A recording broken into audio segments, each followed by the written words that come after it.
Craig Stevens going to announce Kieran Smith in action now.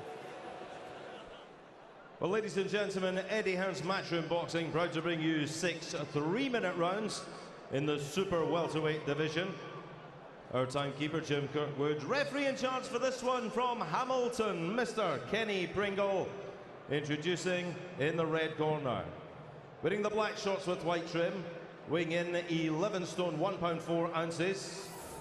He comes to the ring with a perfect record, 4 wins from 4 contests from Chadwell Heath, London, Regal Robert Asagba. And in the blue corner, wearing white with gold and black trim. At the weigh-in, he scaled 11 stone 2 pounds. Also undefeated, 6 wins from 6 contests with 2 wins inside the distance. As an amateur, a multiple Scottish champion and Commonwealth Games representative from Greenrigg, Scotland, Kieran Chopper Smith.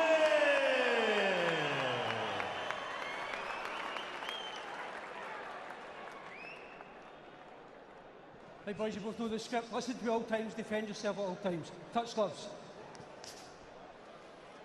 Good-looking super welterweight match of undefeated young pros and styles tonight. He's pretty tall. Kieran Smith, the southpaw. Seconds out, round 1. Stylish. And he's in with the stocky orthodox Robert Asagba, who's ventured all the way up from Chadwell Heath in northeast London. 10 weeks between them, and he's down already in the opening 10, 12 seconds, and he's gone. He's going to be stopped here. It's all over. One of the quickest wins in a British ring in some time, and Kieran Smith in quick fire fashion. Looked like the back of the head, that shot. I'm not saying it was a foul or a deliberate foul. It was a big shot. Obviously, you can tell by the reaction of Asagba's legs, but at least on the back of the ear, wasn't it? Yeah. At least. I haven't seen many like that before, Adam.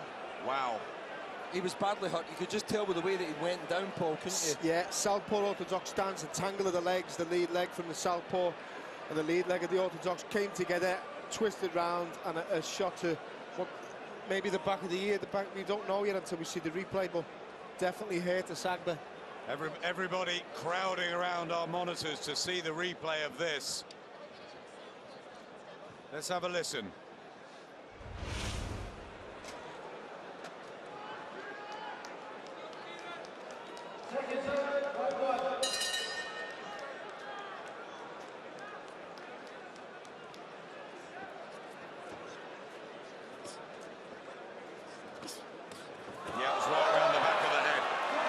Tangle of the legs, and it was on the back of the head. Look, that's what a shot to the back of the head will do to you, because you can't see it. I think the referee done the right thing in stopping the fight. Definitely. He had to. One more shot, he would have been... You see the legs just come tangling together. It's so hard, isn't it? Because Smith is technically... He's hit him in the back of the head, but he's done nothing wrong. It hasn't been intentional. That's a southpaw against an orthodox. That's what it'll do for you. You have to feel for the sack, but he's took a shot where he hasn't seen coming at all, and it's hurt him bad. And occasionally it can happen this fast. Remember Nassim Hamad in this very city, knocking down Saeed Lawal with the first uppercut of the fight, and that was stopped in about 35 seconds. World title defense. This, the battle of the unbeaten novices. And you don't see what happens when it's that quick. We had about 30 people around the camera monitors there trying to see what happens in the replay.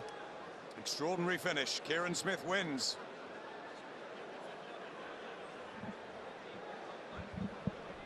Ladies and gentlemen, official time, 18 seconds of round number 1. Referee in charge, Kenny Pringle, dispenses with the count. The winner by technical count is still undefeated, Kieran Chopper Smith.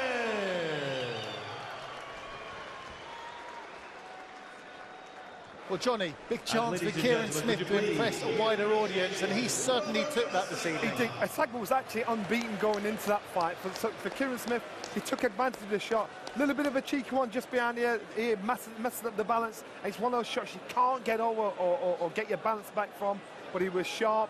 the fight had just started. It was a perfect thing to do just to get him out of there, because it could have eventually been a tricky, tough night for him. Alex, have you heard much about Kieran Smith? Yep, lots. All good Many stuff. times as an amateur, know him really well, know his manager Willie Lemon pretty well as Yeah, well. of course you do. How good is he? Very good, very talented, very skillful. Lovely done. kid as well. I saw him get on the scales yesterday, and I thought, oh, he's a bit tall for the weight, but then that lanky style is going to make it a massive advantage. Yes, 6'2" super welterweight. You made a real statement there. How do you enjoy that? That was brilliant. It was great. I loved it. It's actually a shot I've just been working on the past 3 or 4 days after I got the opponent. We've just been in the gym and we worked on that uppercut, and it's just managed to come off there just in the first 18 seconds. It's incredible. But when you're boxing an unbeaten opponent and it's a big bill like this, you couldn't have possibly expected an ending like that. I was training for already 6 hard rounds, and I thought it was going to go 6 hard rounds there. But getting the early stoppage on such a big stage is a great thing. It's not always a great thing when you're at this stage of your career, but when you get it on the big stage like this, it's brilliant. We can actually show it to you to save you going all the way home and watching it on your planner. Here you go. Talk us through it. It was just a long lead hand followed by a long bolo shot, and looking at it there, I actually think I caught him more with my arm than my hand. And I think he was more dazed than anything. He seemed a bit disappointed when he got back up and stuff, but he was still all over the place. He wasn't in a fit state to continue, you know what I mean? Did you know, Kieran, when the shot landed, did you feel it go through your arm? Did you know for sure that you'd hurt him badly? I didn't know. To be honest, I didn't. It wasn't one of these shots where it was crisp clean, and I've hit boys with shots like that. He went down at the time, and I thought it maybe just some flash or he fell. But when I seen him getting back up and his legs were all over the place, I knew then, like, there was no way he was coming back for it. No, full shot. The commentators didn't get a chance to tell your backstory because it was all over so quickly, but tell us about the injuries you've had and how tough it has been carrying on with boxing. Yeah, I had torn cartilage and cysts in both my knees for the past 3 to 4 years, including all my amateur time, Commonwealth Games, etc, etc. And I got them operated on 8 weeks ago. Went back in the gym for properly boxing training, maybe 3 to 4 weeks, and I got a call last week, 2 weeks ago, to box in this bill, and I couldn't turn it down, you know what I mean? It's the biggest bill in Scottish boxing, so there was no way I was letting it pass me by. Well done tonight. You can go to dressing room. You don't really need a rest, do you? But you can. Thanks.